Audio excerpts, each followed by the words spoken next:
observar en forma de espora.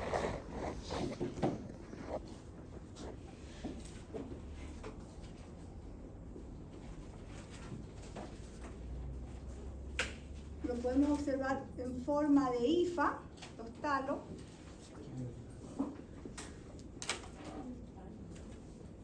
Son las estructuras de los hongos y en forma tabicada, como forma de cañas de bambú.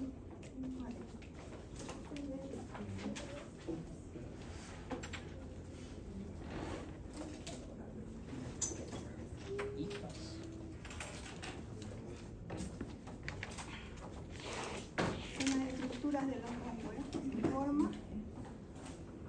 Son hifas tabicadas en formas de cañas de bambú, dependiendo de la clase de los hongos. Son organismos muy pequeños, ¿ya? Y forman parte del reino fungi. Pueden ser unicelulares o pluricelulares. Entre los unicelulares tenemos a las levaduras y entre los pluricelulares vamos a tener a los hongos. Los virus, ¿ya? Los virus son organismos, ¿ya? Demasiado pequeños, son más pequeñas que las bacterias, ya que su unidad es el nanómetro, ¿ya? No se pueden percibir a simple vista, sino es con la ayuda de un microscópico electrónico. El virus tiene una molécula dentro del interior, ¿ya? Que la cual tiene, dependiendo si tiene una molécula de ácido nucleico, el cual puede tener un ADN o un ARN. Eso lo vamos a ver cuando veamos los virus de la clasificación, si son rinovirus, si es virus de la rabia, los virus del dengue. Solo cuando infectan a una célula pueden adquirir el atributo de la reproducción. Entonces, los virus solamente cuando ingresan a nosotros, ¿ya? Pueden ocasionar daño. ¿Ya? ¿Por qué? Porque los virus son acelulares, no tienen células. Entonces, ellos se mueren muy fácilmente. Las bacterias tienen células procariotas. Ellas no se mueren las células. Las bacterias las podemos encontrar en cualquier lugar. Ellas están ahí. No necesitan entrar a nosotros para que ellas puedan multiplicarse. Y los virus sí. Tienen que ingresar a nuestras células para que ellas comiencen a multiplicarse y hacernos daño. La siguiente. Ahora veamos un poco de los conceptos que vamos a ver más adelante. Mutualismo. Se benefician ambas partes. Entonces no ocasionan daño. Comensalismo, ¿ya? Se da cuando un ser vivo tiene un beneficio de otro, ¿ya? El cual no se beneficia ni lo perjudica. Parasitismo es cuando un microorganismo, ¿ya? Causa daño al otro, como ser los parásitos, ¿eh? Parasitismo cuando hay intercambio, pero las principales en beneficio de una de las partes. Un ejemplo son los parásitos. Siguiente. Entre las infecciones bacterianas que vamos a ver en todo el año tenemos las infecciones exógenas. ¿A qué se refiere? Son enfermedades que aparecen cuando el individuo se expone a los microorganismos a través de fuentes externas. ¿Ya? Esas son las infecciones exógenas. El virus de la gripe, ¿ya? Que es el rinovirus, el cual se contagia también por las gotitas de flujo. Los Clostridium tetani, ¿ya? Cuando nos hinchamos con un clavo infectado. La Neisseria gonorrhoeae, cuando tenemos relaciones sexuales sin protección, y peor si la persona está infectada de gonorrea. A eso nos referimos infecciones exógenas. Entonces, que las adquirimos a través de fuentes externas. Las endógenas, infecciones por microorganismos presentes en la microflora de nuestro propio cuerpo, que se disemina a localizaciones del organismo en las que pueden producir enfermedades. ¿Qué serían las infecciones endógenas? Cuando ya nuestras propias bacterias se vuelven patógenas. En aquellos pacientes que hacen hemodiálisis, ¿ya? Tenemos Staphylococcus epidermidis, pacientes con defensas bajas, pacientes que orinan, a veces no orinan y se orinan de 5 ml, ¿ya? Y para hacerle la hemodiálisis hay que hacer un cateterismo, ¿ya? A nivel del cuello, a nivel de los brazos. Van a ver que esas personas siempre tienen unos bubones, ¿ya? ¿Qué me refiero? Bubones, unas bolas donde va su cateterismo. A veces no pueden ingresar el medicamento por acá, entonces hay que sacar postura y a veces hacen unos bubones, unas bolas. Tienen que buscar dónde colocar el cateterismo, ¿ya? Al colocar el cateterismo, eso es algo abierto. No se olviden que algo que tengamos, una puerta de entrada abierta en nuestro cuerpo, es una puerta de entrada para que ingrese la bacteria, ¿ya? Pacientes con defensas bajas, entonces aquí a nivel su catéter, ¿ya? Se infecta. ¿Por qué? Por las mismas bacterias, ¿ya? Que son parte de la microbiota normal, como el Staphylococcus epidermidis. ¿Por qué? Porque este epidermidis tiene una micropelícula que forma, que lo vamos a ver cuando veamos la familia Mycotoxaceae, ¿ya? Entonces, pues son endógenas infecciones que están presentes en la microflora y nos ocasiona daño. ¿Por qué? Porque baja nuestro sistema inmunológico, ¿ya? Nuestras bacterias que son parte de nuestra microbiota se nos vuelven patógenas. También la mala higiene. Siguiente. Características de las bacterias. Sabemos que las bacterias se mide en micrómetros, son organismos unicelulares de una célula sin núcleo, pero tienen nucleolo. Vamos a ver la siguiente clase que vamos a avanzar la estructura de las bacterias, de las células procariotas. Son procariotas, no poseen organela, sino solamente ribosomas. Viven en colonia. ¿Por qué dicen aquí viven en colonia? Cuando hagamos el aislamiento de una muestra patológica en el agar sangre, en los medios de cultivo agar sangre o maconque, van a ver que lo vamos a aislar en colonia, ¿ya? Ahí esas colonias ustedes van a hacer una tinción grande y van a ver la estructura de cada una de las bacterias. No tiene membrana nuclear. Así que, si yo les pregunto en el examen, ¿cómo se clasifican las bacterias? Las bacterias se clasifican en 4. Tenemos los cocos, ¿ya? Que son en forma redonda, ¿ya? Los bacilos, los vibrios y los espirilos. No se olviden, clasificación, ¿ya? De las bacterias, ¿ya? En 4. Coco, bacilo, vibrio y espirilo. Se han adaptado en diversos hábitats, ya sabemos, ¿no? Que las bacterias se encuentran en el aire, en el agua, en el suelo y en los seres vivos. Hay 2 clasificaciones de las bacterias, en eubacterias y las arqueobacterias. Las arqueobacterias no vamos a hablar de ellas porque se trata de hongos y algas, pero las eubacterias sí, ¿ya? Que son las bacterias que vamos a ver, sean patógenas como saprófitas o beneficiosas, ¿ya? Beneficiosas o saprófitas son bacterias buenas. Si yo utilizo esas dos terminologías, entonces me estoy refiriendo a bacterias buenas, que no nos ocasionan daño. Siguiente. Para que nosotros puedan crecer las bacterias, ¿ya? Podamos aislarlas de las muestras que están ocasionando daño, tenemos bacterias aerobias que necesitan oxígeno para que puedan multiplicarse.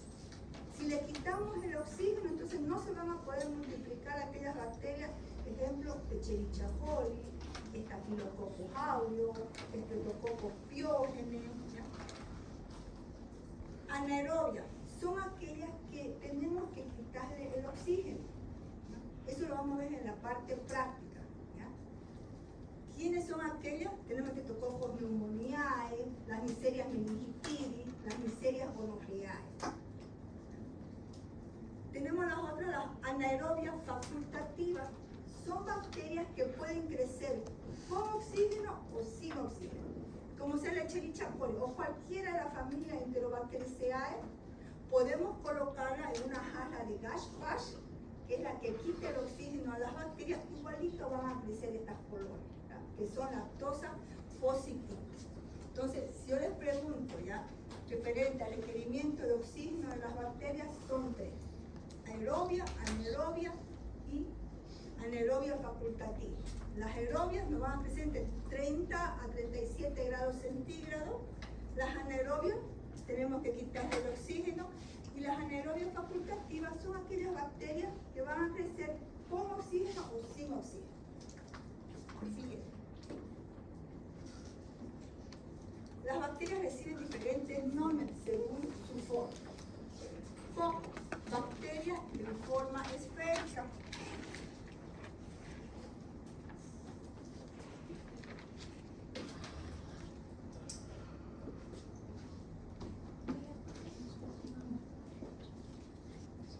Así lo van a apreciar en tinción gram.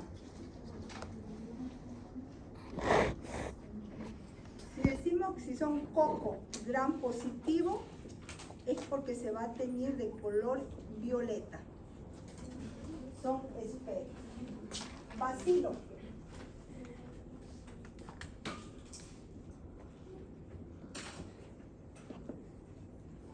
Las literaturas nos dicen forma de bastón, pero en vivo son largas, no tiene la forma de bastón.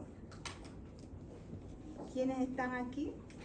Están las enterobacterias. Son bacilos gram negativo porque se tiñen de color rosado.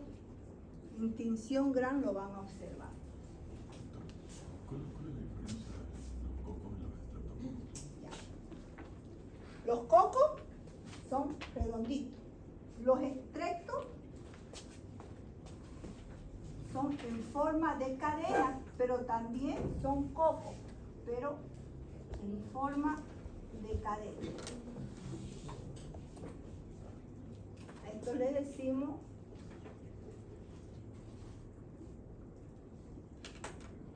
estreptococcus.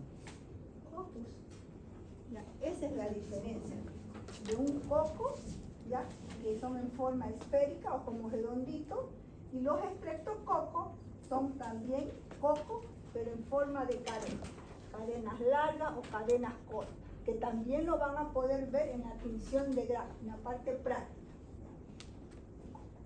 Tenemos los espirilos o espiroquetas, que son aquellas en forma de espiral. Después los vibrios, que son como ser el vibrio cholerae, el que causa el cólera, en forma de coma.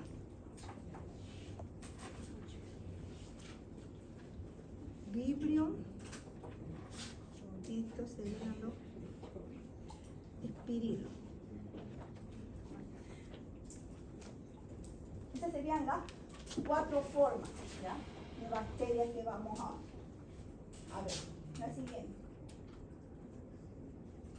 Ahora vemos la agrupación, cómo se agrupan estas bacterias, si son coco o si son bacilos. Diplococo. ¿Se acuerdan algún diplococo que hemos visto la anterior semana? A las clases, un diplococo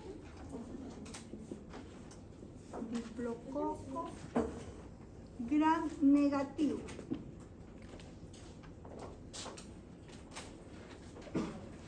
Y un diplococo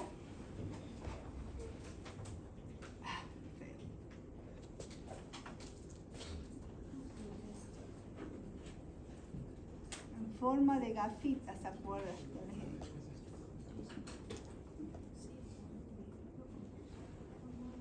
Gram positivo. Por 2 puntos, pero me levantan la mano. ¿Qué bacteria se puede observar en tinción gram como diplococo gram negativo? ¿Qué bacteria podemos observar en tinción gram como diplococo gram positivo? Levánteme la mano. Ese es un Bacilo grave. Neisseria gonorrhoeae.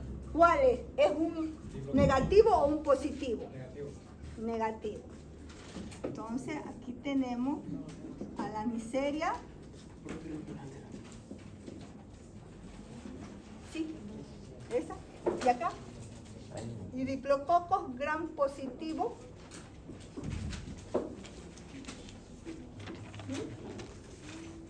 ¿Qué bacteria? Lo hemos visto en la anterior clase.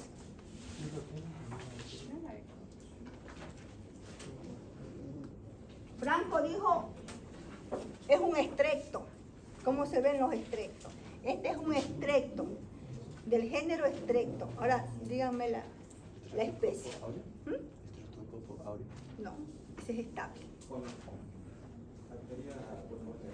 No, este es un diplo negativo. ¿Cuál es? Un diplococo gram positivo que causa neumonía, sobre todo en adultos de la tercera edad y en niños pequeños, menores de 5 años.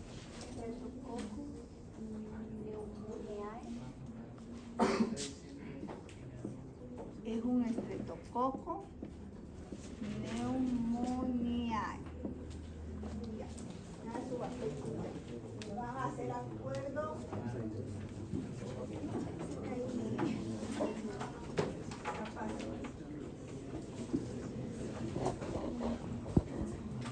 Estos 2 puntos va a ir a su primer parcial, ¿ya?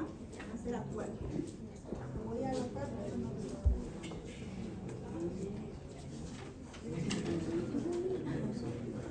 ¿Apellido?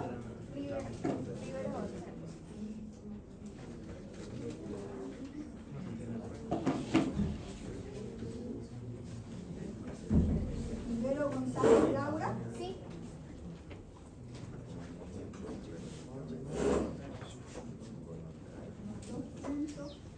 Para el primer bloque. ¿Apellido? Cedeño. ¿Andrés? Sí, Erika Andrés.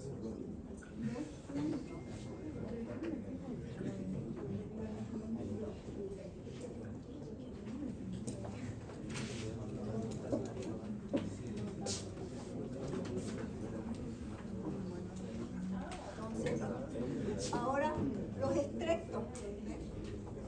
Los extractos, nos está diciendo, estos extractos, aparte que lo vamos a ver como diplo, ya, van a venir también en forma de cadena. Los estáfilos.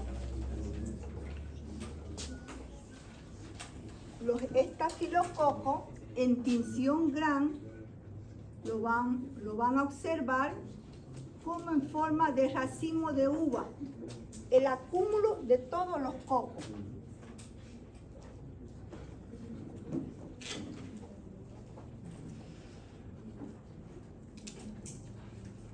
Por otros 2 puntos, ¿qué estafilococos podemos observar que causa patología?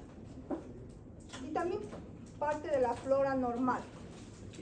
¿Ah? Estreptococo, estafilococo áureo. ¿Apellido?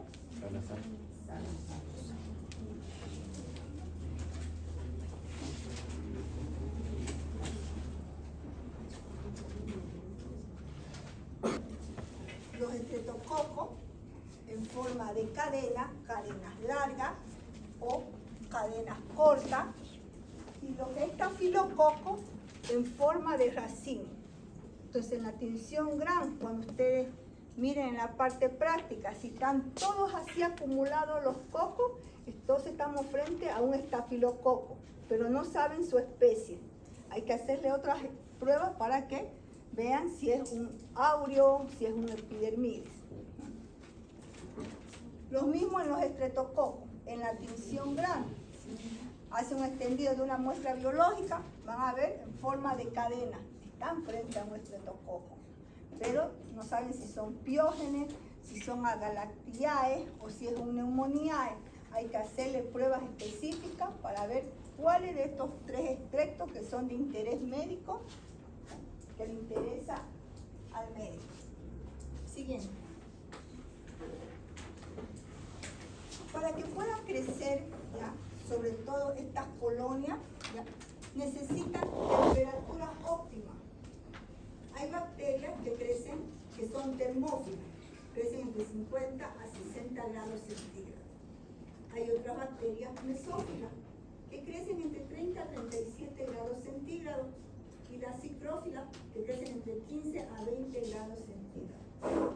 Las bacterias que nosotros vamos a que crezcan en el laboratorio y son patológicas para el ser humano, van a ser bacterias mesófilas, que vamos a trabajar en la estufa, ya, para que puedan desarrollarse las colonias a una temperatura de 35 grados centígrados. Esa es la temperatura óptima que vamos a utilizar en laboratorio para que crezcan las colonias. Entonces, las bacterias que vamos a aislar o que ustedes van a aislar de muestras biológicas son mesófilas. Siguiente. Las bacterias se desarrollan según su pH. Tenemos bacterias ácidas que tienen un pH de 1 a 5, que puede ser una Escherichia coli, un Enterobacter cloacae. Tenemos también bacterias alcalinas que van a desarrollar un pH entre 8 a 10. ¿Cómo le sabemos el pH a veces de las bacterias en las orinas? ¿No? El pH de las orinas. Van a aprender a hacer un examen general de orina, donde van a ver el examen físico, el examen químico, en el cual van a medir con tiras multistit, ¿ya?, si hay proteínas, si hay glucosa, su densidad de la orina, si hay pH, si hay cetonas, ¿ya? Se van a medir, ahí van a saber si es una orina con un pH ácido y marca nitrito, que es presencia de abundante bacteria, entonces están frente a una Escherichia coli o un Enterobacter cloacae. Si es una alcalina, están los próteos.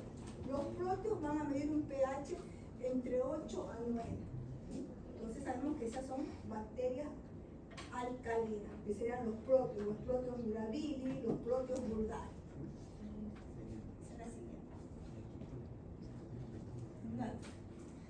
Aquí terminamos lo que es primero. ¿Alguna consulta, alguna duda que tenga? Un ejemplo de bacteria ciclófila. Ciclófila, que crecen a temperatura. En realidad no aislamos bacterias ciclófilas, más aislamos las mesófilas. Pueden desarrollarse en esas 3 temperaturas, pero que son patológicas para el ser humano, ¿ya?, que también son algunas que son bacterias saprófitas, solamente. ¿El que tocó con neumonía? No. Ese crece a 35 grados centígrados. Todas estas bacterias que yo les voy a mostrar, las vamos a aislar, solamente crece a 35 grados centígrados. Pero bacterias ciclófilas no aislamos. ¿Ya? ¿Alguien levantó por acá la mano? ¿Alguna consulta? ¿Alguna? Entonces, hasta aquí terminamos. La próxima clase avanzamos.